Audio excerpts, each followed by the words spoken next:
Bonjour. Moi je suis ravie de vous accueillir ici au musée Frédéric Mistral à Mayenne. Bonjour Georges et bonjour Teresa. Alors j'aimerais que vous vous présentiez et vous nous dites pourquoi votre présence ici. Teresa. Buenos días, estamos aquí siguiendo los pasos, las huellas que Gabriela Mistral ha dejado aquí en Francia. On est ici, dit Teresa, pour suivre les traces que Gabriela Mistral a laissées en France. Gabriela Mistral, una gran poetisa, premio Nobel en 1945, quien admiraba enormemente y gracias a ella conocemos hoy día mejor a Frédéric Mistral. Une grande poète qui a été prix Nobel en 1945, qui était une grande admiratrice de Frédéric Mistral, puisqu'elle a pris son nom. Et grâce à Gabriela Mistral, nous pouvons connaître aujourd'hui Frédéric Mistral. Nosotros venimos de Chile, de la región de Coquimbo, que está al norte de la capital de Santiago. Donc nous venons de la région de Coquimbo, capitale La Serena, à 470 km au nord de Santiago, qui a une grande particularité, c'est que la région où est née Gabriela Mistral, et comme le dit Teresa, c'est une région magique. Es la tercera vez que estoy acá, encantada. Oui, donc Teresa dit que c'est la troisième fois qu'elle vient ici, et qu'à chaque fois elle est très émue de pouvoir sentir et partager finalement ce qu'il y a dans cet espace, et jusqu'à percevoir la présence du poète, de Frédéric Mistral, à travers tout ce qu'il y a dans cette maison au musée. De verlo, ahí verlo en estos espacios. El 2019 se creó. Teresa dit qu'en 2019, on a réussi à créer en tant qu'alliance française avec des partenaires privés un lycée français. Et au moment de choisir son nom, j'ai proposé, et je crois que ça ne pouvait pas être autre chose, que Frédéric Mistral, justement en relation avec Gabriela Mistral. Le lycée français au Chili s'appelle d'Alembert, s'appelle De Gaulle, s'appelle Saint-Exupéry. Et donc dans notre région, ça ne pouvait pas être quelqu'un d'autre que Frédéric Mistral. Donc Frédéric Mistral est présent aujourd'hui au bout du monde, à la fin du monde, Finisterae, disent les Chiliens, comme le Finistère, le Finisterae. Grâce à Frédéric Mistral, grâce à Gabriela Mistral et à tous ces liens que nous sommes en train de tisser. Exactement.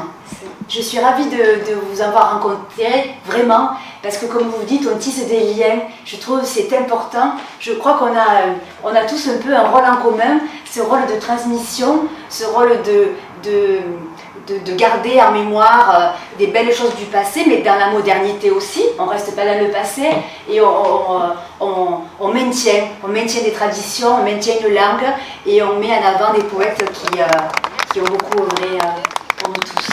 Merci beaucoup. Tout à fait. On est très heureux de vous accompagner sur ce chemin. Merci beaucoup. Merci beaucoup. Eugénie, se llama Eugenia. Eugenia. Concejala municipal responsable de la cultura. Et passionnée de Mistral. Et aussi, et apasionada de Mistral. Et aussi, c'est tout frais. Ah oui, c'est vrai. Eugénie a été déclarée fait libre, C'est vrai. c'est-à-dire défenseur de la langue et des traditions provençales par l'organisation du Félibri. C'est vrai. Ça, c'est tout récent. Et muy recientemente Félibre. Et en titre d'information et de scoop, Teresa, hier, par le grand capoulier dont je ne connais pas le nom, Paulin Reynard, qui était présent à Bédarite. Ils nous ont fait une réception, je ne vous raconte pas, je suis maintenant citoyen d'honneur de la commune de Bédarite. Voilà. C'est vrai. Teresa est invitée à être Soci Sophie. Sophie. Sophie, c'est ça. Donc vous allez être collègues bientôt, non? Bravo, pas c'est Sophie. bien. Ça aussi. Comment ça s'écrit? Sophie. Il y a un accent grave sur le haut.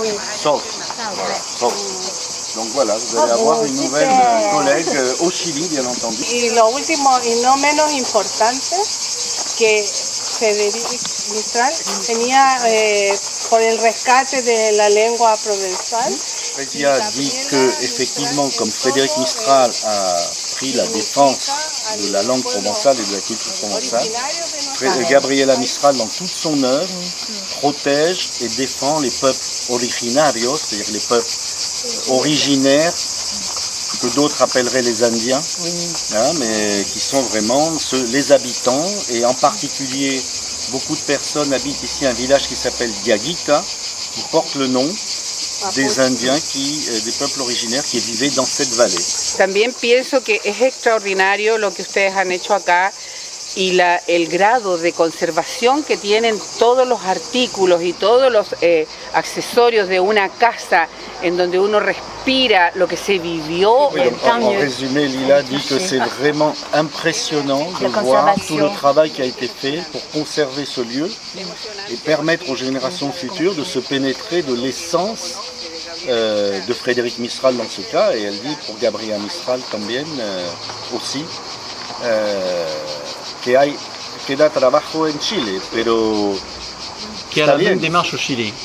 Ah, y a la même démarche, pero vamos atrasados. Me pregunta si hay lo mismo en Chile. Hay rescate de la memoria también, pero no a este nivel todavía. Aujourd'hui, ici en province, il y a un regain. On a besoin on revient à nos traditions, je trouve. Beaucoup de jeunes filles se costument quand on organise des fêtes autour du Provençal, autour de Frédéric Mistral.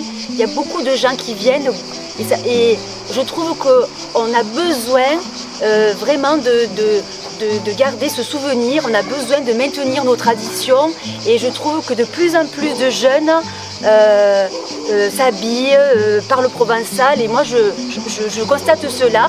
On a fait des célébrations au musée où il y avait beaucoup de monde, il n'y a pas très longtemps, la nuit du musée où c'était vraiment rempli. Je suis fière de ça et je suis contente de voir que le musée il vit. Je m'appelle Jesus. Je suis très content, très impressionné pour visiter la ville de Monsieur Mistral à la maison. C'est tout très joli. Merci. Merci à vous. Ce sont des choses qu'elles ont faites elles-mêmes avec Florence, des petits poèmes de Frédéric Mistral, mais aussi le gendre de Fresia est le maire de la commune de Paiuano où elle est née. D'accord. Donc elle transmet le message que vous êtes d'ores et déjà invité par la commune de Paiuano pour visiter. Avec plaisir. Amigos, amigas, me gustaría compartir con ustedes parte de la obra de Gabriela Mistral, muy brevemente, no su poesía, sino su prosa. La invitación es a leer su prosa. Y hay algo que quiero compartir ahora que tiene que ver con una prosa que ella escribió que se llama El voto femenino. Por favor, leerlo. Y ella comienza más o menos así diciendo que el Parlamento francés no ha decidido votar a favor del voto femenino. Y hace una serie de análisis en 3 páginas donde comenta que tanto la derecha como la izquierda ha usado a la mujer en sus campañas, ¿ya? Pero sin embargo no ha votado en favor de la mujer. Por favor, leer esa prosa. Yo espero que esté en francés, porque ahí uno se da cuenta de la fuerza que ella tiene cuando escribe. Es increíble. Hay muchos más. Hay un libro maravilloso que a mí me encanta también, que tiene toda la recopilación de las prosas que ella escribió a las mujeres. Y ese libro es titulado La tierra tiene actitud de mujer. Es muy hermoso. Es una invitación a leer la prosa de Gabriela Mistral. Gracias. Merci. ¡Viva Mistral!